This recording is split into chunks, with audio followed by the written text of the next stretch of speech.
Vous êtes abonné depuis longtemps au podcast Verbum Média, alors merci. Vous pouvez cependant aider à développer cette chaîne en partageant les vidéos ou en mettant un petit commentaire au-dessous. À vous qui nous retrouvez seulement maintenant, je vous invite à découvrir notre collection de podcasts vidéo et à nous donner vos avis. N'oubliez pas de cliquer sur s'abonner, de toucher le pouce en l'air et la clochette. Soyez les bienvenus.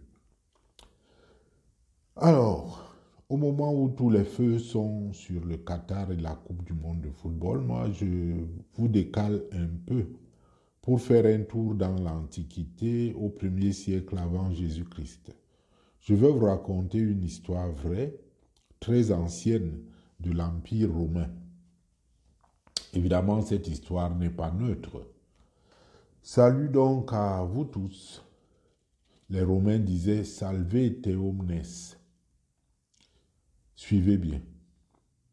En ce temps-là, l'Empire romain est au sommet de sa civilisation.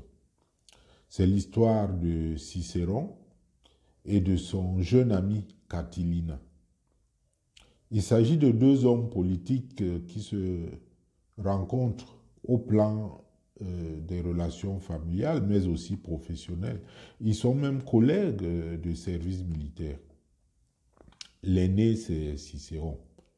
Il aime bien et adopte Catilina comme un frère ou même un fils.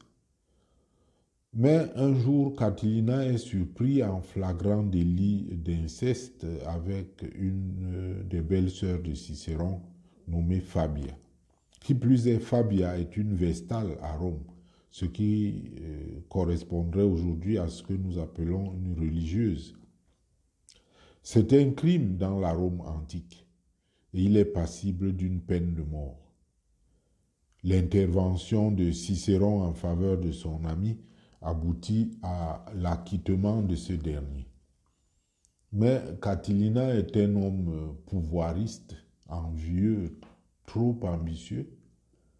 Il organise un coup de force contre le régime en place, mais il échoue.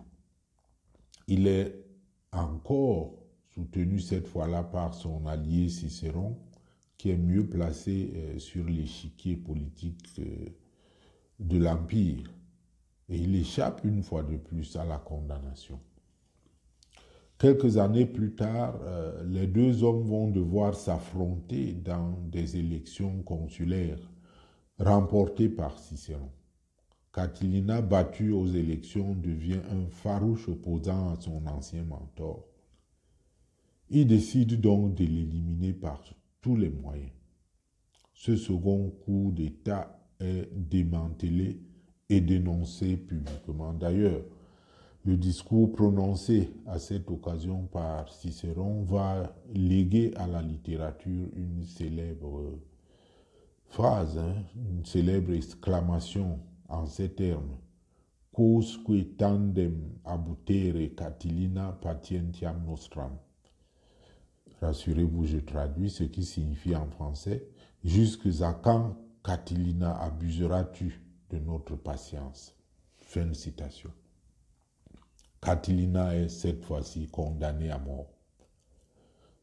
L'opposant fuit hors de Rome.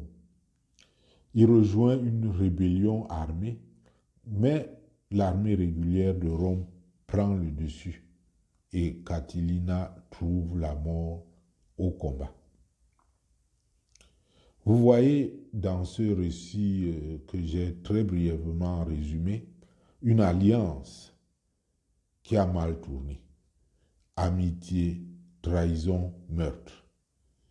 Amitié, trahison, meurtre se succèdent.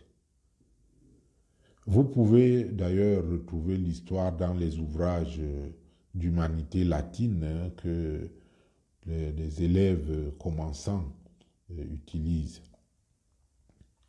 Je voudrais tirer de cette histoire une leçon de vie. En fait, très souvent, Les gens ont dans leurs cercles familiaux, dans leurs amitiés ou toutes autres alliances, des relations toxiques, vénéneuses ou même assassines.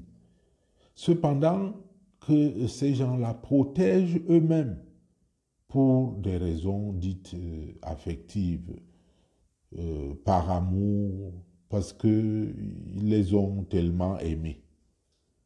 Mais en réalité, le plus grand bien que vous puissiez faire à votre ex-ami qui vous a trahi, ce n'est pas de le conserver dans votre entourage, c'est de couper les liens avec lui et de vous éloigner. Évidemment, tout en contrôlant à distance ses mouvements, parce que lui n'hésitera pas à vous détruire s'il le peut, par les moyens de son choix et pour des raisons inavouées. Dans le cadre des relations amoureuses particulièrement, c'est un exemple. On voit trop souvent des gens qui sont emprisonnés dans les relations nocives avec leur ex, soi-disant par politesse, par savoir-vivre, ou parce qu'ils ont eu un enfant, parce qu'ils ont bénéficié de leur service, alors ils doivent du respect. Mais ça finit presque toujours mal. S'éloigner d'un ex n'est pas un signe de haine. Qu'on ne me sorte pas des paroles d'évangile mal placées, parce que qui lit bien les textes de la Bible ne peut pas affirmer cela. C'est même plutôt un acte d'amour légitime de soi et de respect pour les choix de votre ex. Sachez tourner une page. Je reconnais que c'est difficile, mais il faut savoir tourner une page en vue d'écrire une nouvelle, pas pour tomber dans le néant.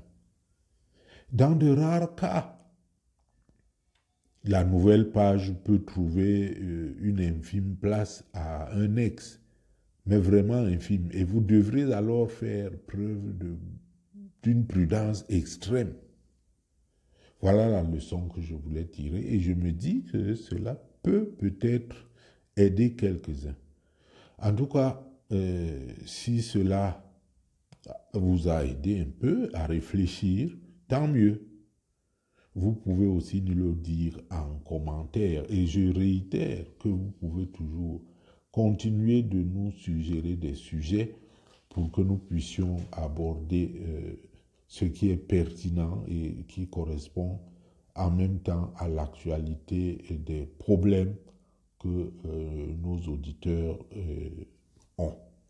Voilà, merci beaucoup et peut-être que prochainement, très très prochainement, nous reviendrons sur le Qatar. Merci.